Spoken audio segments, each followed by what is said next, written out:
Assalamualaikum warahmatullahi wabarakatuh. Saya Hilman Najib.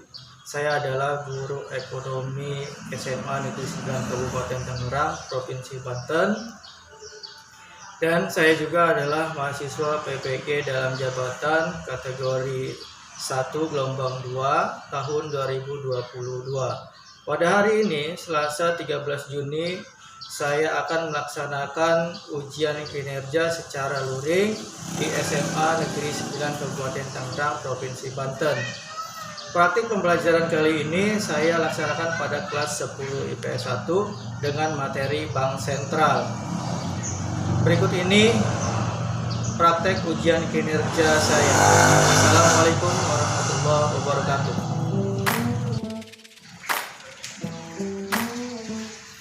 Assalamualaikum.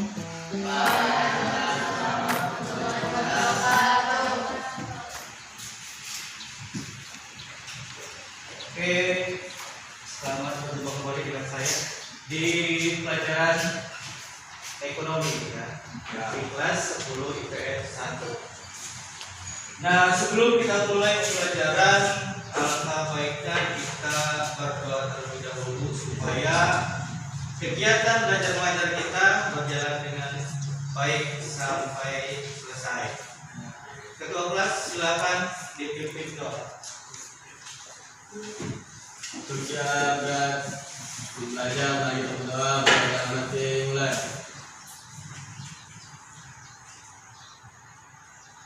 Selesai.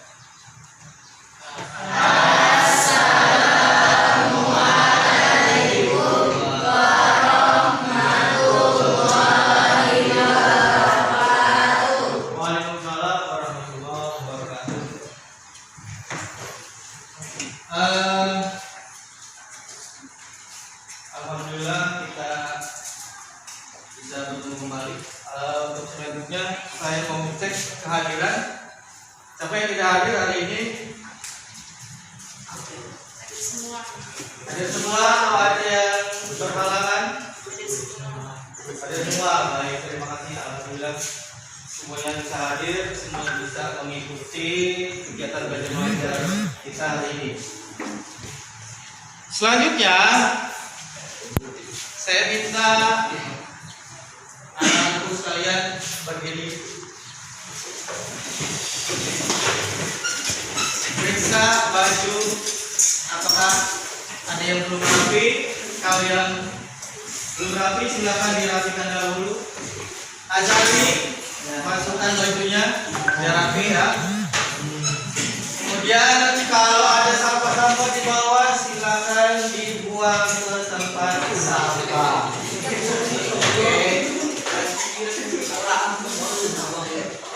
Supaya kegiatan belajar mengajar kita jadi nyaman. Ya. Baik, sebelum kita mulai di materi hari ini, saya akan mencoba mengulas materi pelajaran sebelumnya.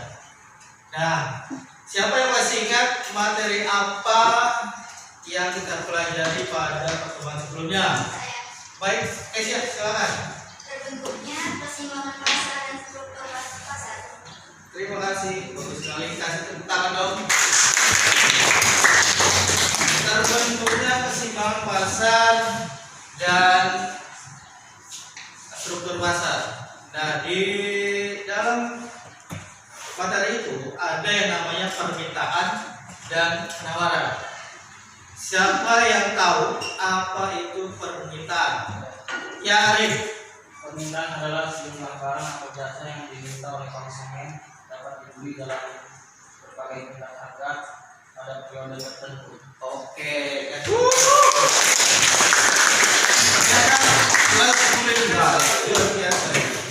Satu lagi. Nah, di dalam materi sebelumnya itu ada yang namanya penawaran. Nah, apa itu penawaran? Ria, silakan. Penawaran adalah sebuah keseluruhan jumlah barang atau jasa yang ditawarkan oleh produsen dalam berbagai tingkat harga yang berlaku di pasar pada satu periode tertentu. Oke, terima kasih. Ternyata apa yang telah disampaikan minggu lalu masih bisa diingat ya, atau sudah bisa dipahami. Untuk materi kita hari ini yaitu tentang bank sentral ya. Materi kita hari ini itu tentang bank sentral. Nah, sebelum kita ke materinya, saya akan memberikan pretest terlebih dahulu. Pretestnya kita menggunakan kuisis ya. Link dari kuisisnya sudah saya bagikan di grup, silakan dibuka.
Baik, sudah selesai semua? Oke ya. Di awal sebelum kita ke kita akan pretest.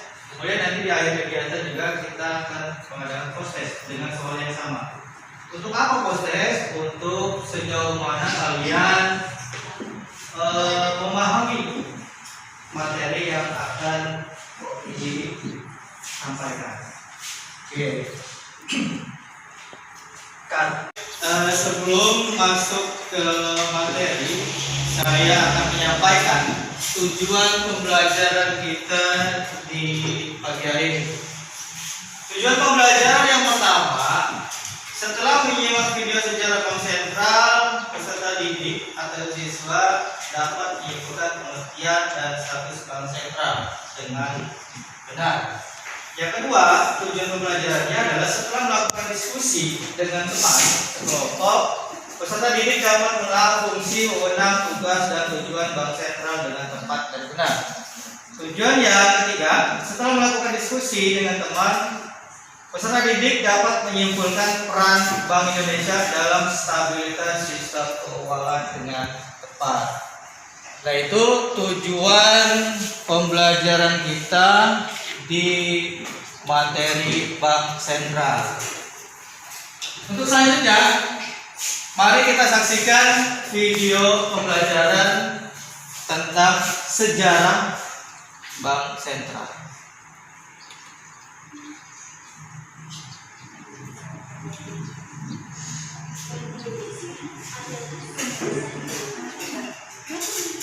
Mengeluarkan dan mengedarkan uang rupiah dan sekaligus menjaga stabilitas rupiah dari gejolak harga, sehingga dapat mencegah terjadinya inflasi yang tidak terkendali. Ini demi terciptanya pertumbuhan ekonomi Indonesia yang berkelanjutan. Sebagai bank sentral, Bank Indonesia memiliki sejarah panjang hingga ke periode Belanda pada abad ke-19. Pada saat itu, pemerintah Belanda membutuhkan sebuah lembaga perbankan untuk mengelola sistem keuangan yang semakin besar, terutama untuk mengatur transaksi ekspor impor. Untuk itu, pemerintah Belanda memberikan hak oktroi kepada Daya Paseban, salah satunya wewenang menerbitkan dan mengedarkan uang di wilayah Hindia Belanda. Selama pendudukan Jepang, Daya Paseban tidak beroperasi karena dibubarkan. Dan sebagai gantinya, pemerintah Jepang membentuk Nanko Kaihasu Ginko menjadi bank sirkulasi. Namun, kekuasaan Jepang tidak berlangsung lama. Bom atom di Hiroshima dan Nagasaki memaksa Jepang menyerah terhadap tentara sekutu. Situasi ini tidak disia-siakan.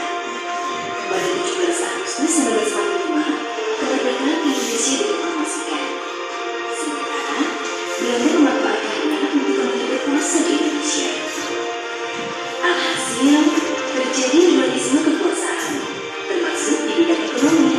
Di satu sisi, pemerintah Republik Indonesia membentuk Bank Negara Indonesia atau BNI sebagai bank sirkulasi.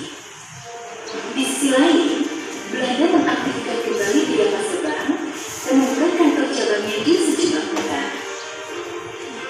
Pada akhir 1949, dalam konferensi Meja Bundar atau KIB di Den Haag, Belanda mengakui kedaulatan Republik Indonesia Serikat atau RIS. Hasil KIB juga menetapkan Daya Paseban sebagai bank sirkulasi untuk RIS. Hanya 8 bulan sejak disepakati, pemerintah membatalkan hasil KIB dengan membubarkan RIS dan kembali dibentuk Negara Kesatuan Republik Indonesia.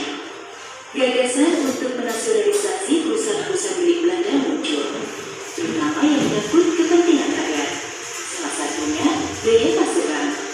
Proses nasionalisasi Daya Paseban dimulai sejak dikeluarkannya Undang-Undang Nasionalisasi hingga terbitnya Undang-Undang Bank Indonesia. Ini sekaligus menandakan era baru perekonomian di tanah air. Mantan Menteri Keuangan Syafruddin Pramudigara ditunjuk pada saat itu sebagai Gubernur Bank Indonesia yang pertama. Ada 3 tugas pokok kebangsiralan yang diemban Bank Indonesia ketika itu, yakni mengawal kebijakan moneter, memperlancar arus lalu lintas pembayaran, dan melakukan pengawasan perbankan. Perjalanan Bank Indonesia mengawal perekonomian mengalami pasang surut seiring situasi politik nasional.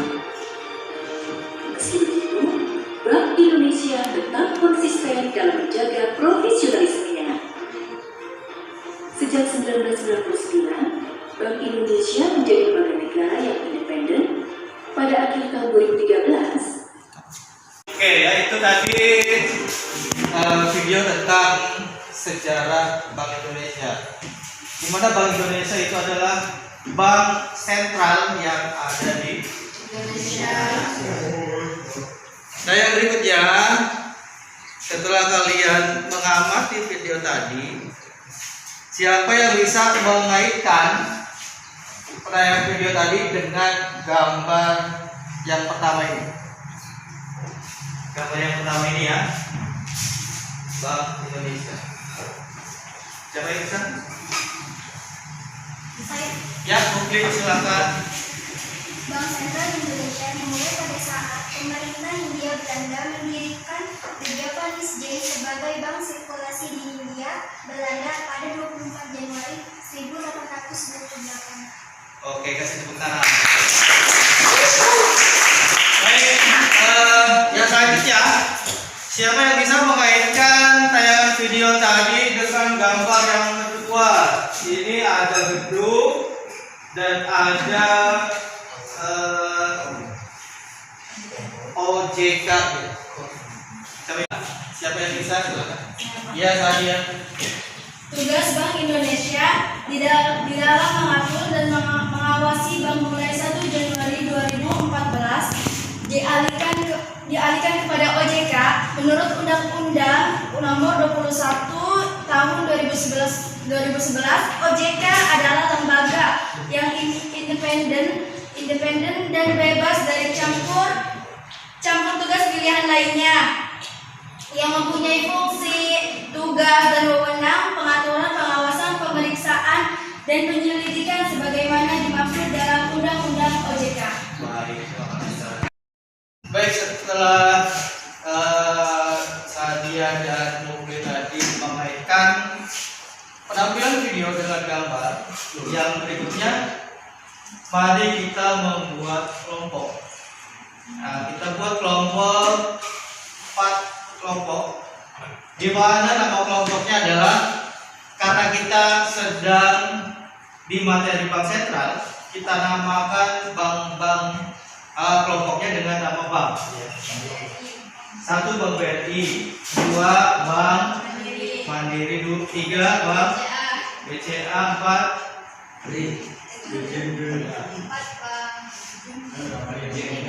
apa BNI ya. Oke, silakan membuat kelompoknya. Jumlah kelompoknya ada yang 5 dan 1 kelompok ada yang 6, karena jumlah semua siswanya ganjil ya. Silakan.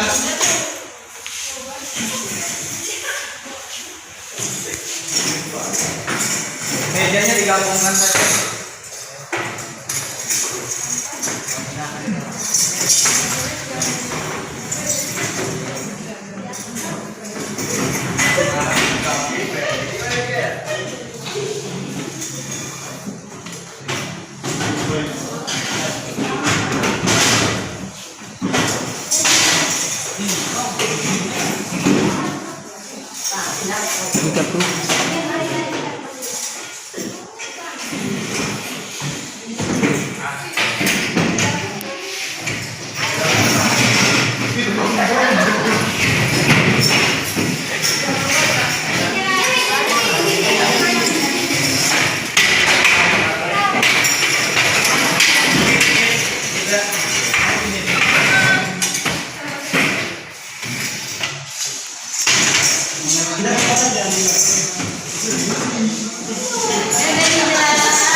Baik, setelah tadi kita mengambil video, kemudian mengaitkan video dengan gambar, selanjutnya kita membuat kelompoknya juga kita bagi-bagi. Ini kelompok Bank BRI, ya. Ini kelompok Bank BCA, ini kelompok Bank BNI, dan yang belakang kelompok Bank Mandiri. Baik, Saya sudah membagikan LKPD, sudah saya share di grup, silakan dibuka. Sudah dibuka? Sudah dibuka? Sudah? Kayaknya dulu sama ini. Halo. Halo, halo, hai. Semangat pagi. Semangat pagi. Semangat pagi. Oke, kita harus tetap semangat mengikuti kegiatan belajar mengajar supaya apa? Supaya kegiatan belajar mengajar kita ini dapat kita pahami dan dapat kita aplikasikan nanti di kehidupan sehari-hari. Baik, kita lanjut. Di LKPD itu ada tugas-tugas yang harus kalian kerjakan. Sumbernya dari mana? Sumbernya bisa dari video yang telah ditampilkan ataupun video yang saya taruh linknya di LKPD. Nanti kalian tinggal klik linknya, nanti akan tampil videonya. Boleh juga sumbernya dari buku paket ekonomi 10 ya, yang semua di mejanya ada buku paketnya. Boleh dari video. Baik, dalam kalian mengerjakan LKPD ada penilaian sikap ya, penilaian sikap, kemudian ada penilaian pengetahuan dan penilaian keterampilan. Selagi kalian melaksanakan atau mengerjakan LKPD, saya akan menilai sikap kalian selama diskusi. Oke, silakan dimulai.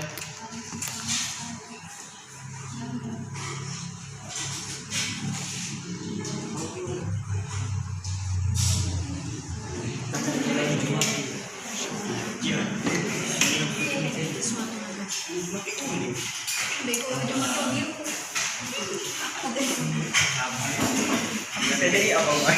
Oh iya, kok salah satu. Iya, gitu.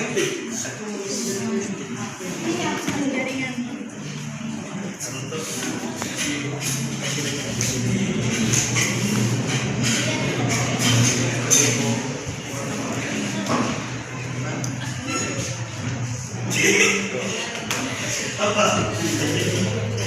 Bener, Pak.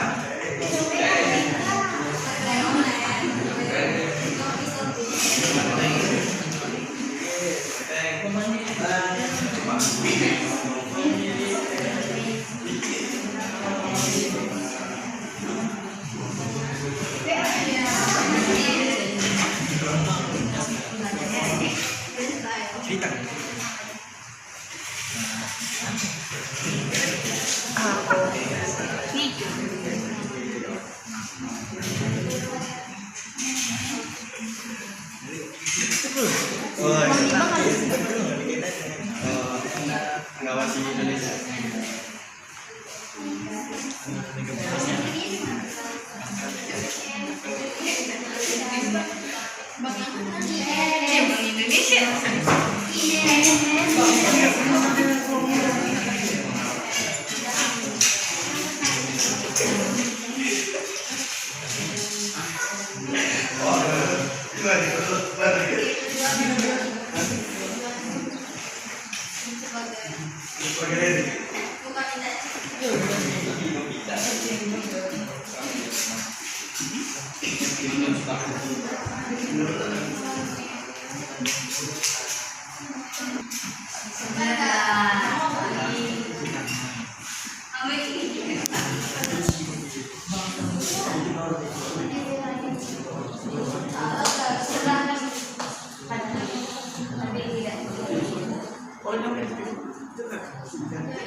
Sudah selesai semua?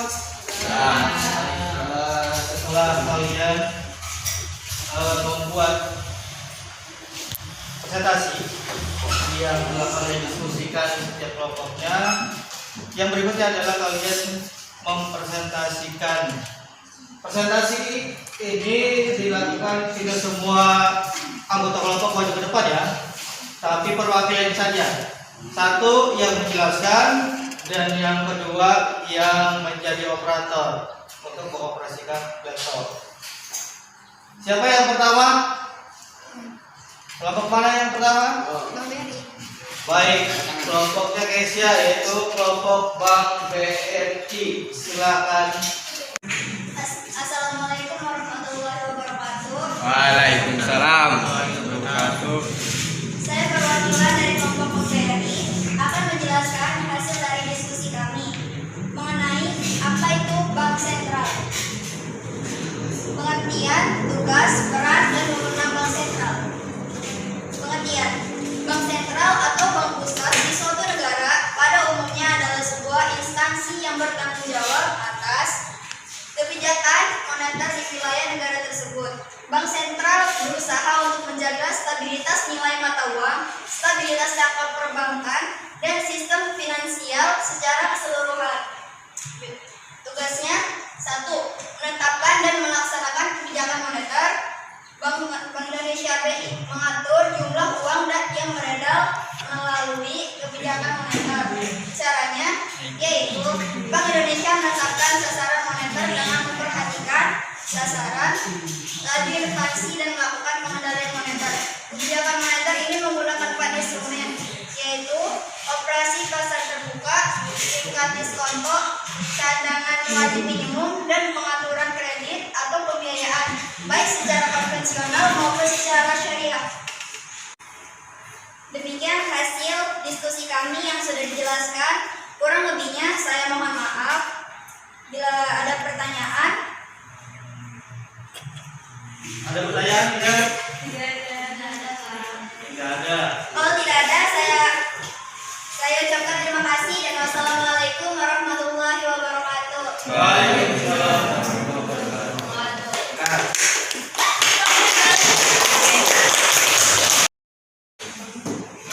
Untuk kelompok yang berikutnya itu dari kelompok Bank BCA. Silakan ke depan.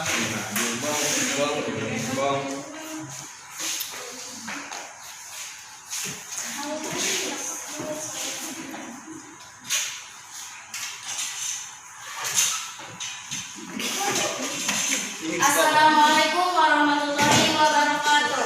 Waalaikumsalam. Perkenalkan, saya Eka Lestari, saya perwakilan dari kelompok Bank BCA. Iya, benar. Di sini saya akan menyampaikan hasil diskusi dari kelompok saya, yaitu tentang peran Bank Indonesia. Apa saja sih peran Bank Indonesia? Peran Bank Indonesia memiliki 5 peran dalam sistem pembayaran, yakni sebagai berikut. Yang pertama, sebagai regulator. Bank Indonesia berperan sebagai regulator yang membuat peraturan-peraturan terkait sistem pembayaran di Indonesia. Yang kedua, sebagai operator. Bank Indonesia berperan sebagai operator yang menyediakan jasa layanan sistem pembayaran di Indonesia. Dan yang terakhir, mengatur perizinan. Bank Indonesia berperan sebagai lembaga yang memberikan izin kepada lembaga-lembaga lain yang menyediakan jasa layanan sistem pembayaran di Indonesia. Next. Oh ya, ada lagi. Dan yang keempat yaitu mengatur pengawasan. Bank Indonesia berperan sebagai lembaga yang memberikan pengawasan atas lembaga-lembaga lain yang menyediakan jasa layanan sistem pembayaran di Indonesia. Kelima, sebagai fasilitator. Bank Indonesia berperan sebagai fasilitator yang memfasilitasi pengembangan sistem pembayaran di Indonesia. Baiklah teman-teman, itulah peran Bank Indonesia. Sekian dari kelompok kami. Wassalamualaikum warahmatullahi wabarakatuh. Baik, kelompok terakhir yaitu kelompok Bank BNI. Silakan kelompok Bank BNI perwakilannya maju ke depan.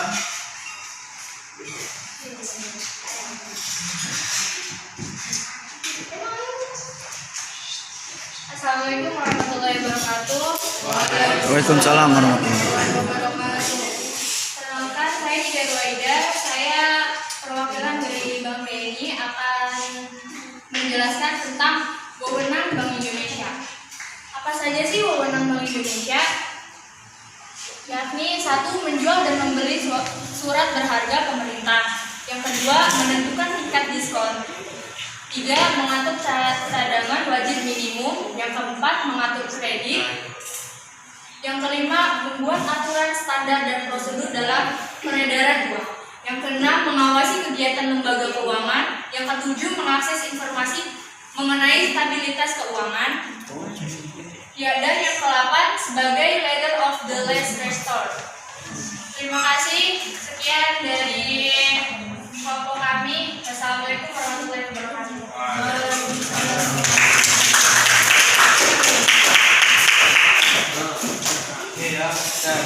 Nah, sudah semua nih. Baik, semua kelompok sudah mempresentasikan masing-masing tugasnya. Baik, setelah semua kelompok presentasi dan semuanya mengamati mulai dari Bank BRI, Bank BCA, Bank BNI, Bank Mandiri. Dari semua presentasi tersebut, adakah yang mau menyimpulkan dari hasil presentasi setiap kelompok? Iya, Azari. Dari yang saya pahami, tujuan utama Bank Sentral adalah mempertahankan stabilitas moneter dan mendorong stabilitas sistem keuangan. Baik, terima kasih. Ada lagi yang mau menyimpulkan? Terima Ya, Adit. Silakan, Adit. Stabilitas sistem keuangan merupakan suatu kondisi di mana seluruh lembaga keuangan, pasar keuangan serta sarana pendukungnya memiliki ketahanan dan mampu mengatasi ketidakseimbangan keuangan. Baik, terima kasih. Ada lagi yang mau menyimpulkan? Atau cukup? Cukup, baik. Baik, kalau cukupnya itu adalah tentang Bank Sentral.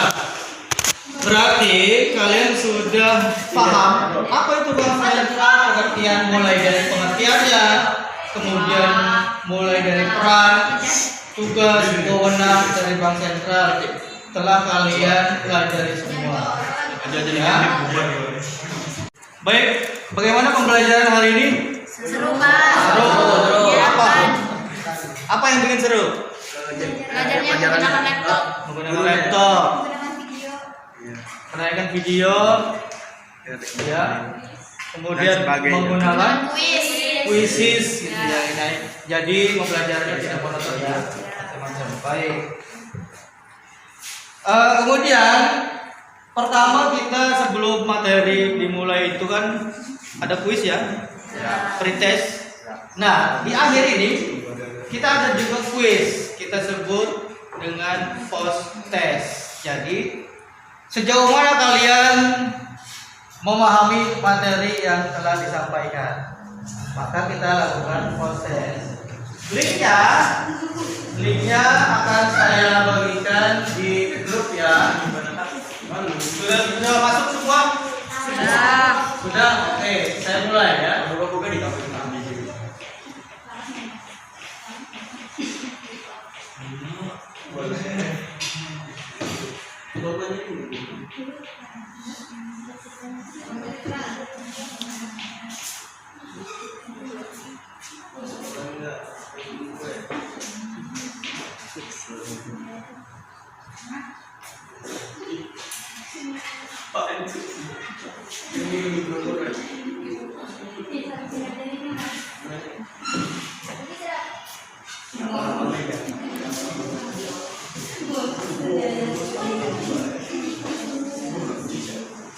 Naik, poinnya naik.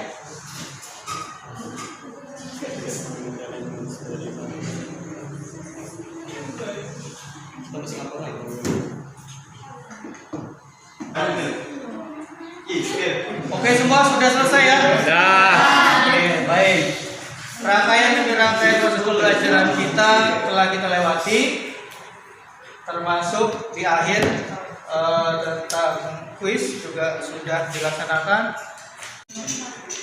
Untuk materi yang akan datang, kalian silakan belajar mandiri. Materinya adalah Lembaga Jasa Keuangan dalam Perekonomian Indonesia.